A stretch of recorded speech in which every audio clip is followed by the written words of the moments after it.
Chapter 13. Okay was caught up in the excitement at the farm. Today, Herr Schnell would take his teas to the San Francisco Horticultural Fair. The mulberry trees were thriving, providing food for the silkworms, and the tea plants were growing faster than expected. The Wakamatsu Tea and Silk Farm Colony was doing very well indeed, and it was time to display their excellent products to the rest of the world. Everyone on the farm was in the yard. Some of the men were loading the wagon under Herr Schnell's precise directions. Okay, holding Mary, stood near Mrs. Schnell and Frances. "Look at your papa, Mary-chan," she said. "See how busy he is?" "Watch the chests," called out Herr Schnell. "Do not scratch them. Put the cloth between them." The precious tea leaves were inside the chests. These were the first pickings from the 3-year-old plants the gardeners had set out last year.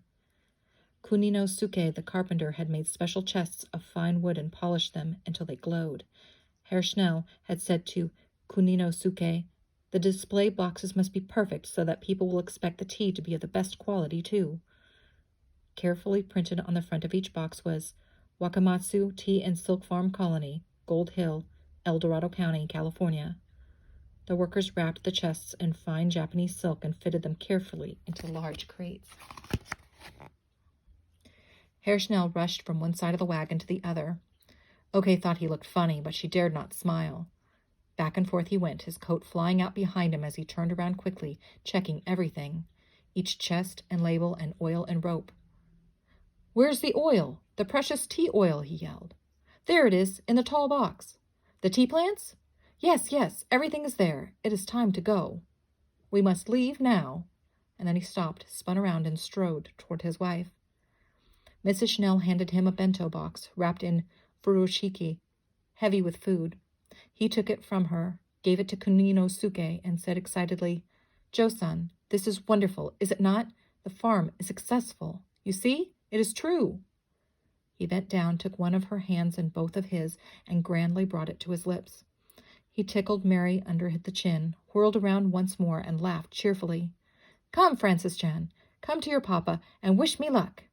He picked her up, spun her around, and hugged her.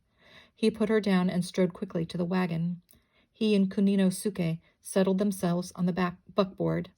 He was about to flick the reins when dust began to rise up along the road. 2 wagons were rapidly arriving, one behind the other. "Whoa!" called out Mr. Veerkamp from the first wagon as he pulled on his horse's reins. Mrs. Veerkamp was sitting beside him, and their 5 sons were hanging over the sides in the back, yelling boisterously and waving their hats. Mr. Veerkamp called out, "Glad we caught you, John. Louisa didn't want you to head out without taking one of her pies with you." And Mrs. Veerkamp smiled as she passed the pie over. It was wrapped in a bright red and white cloth. The second wagon pulled up, driven by another neighbor. "Herr Schnell," he said, "your teas are the best I have ever tasted.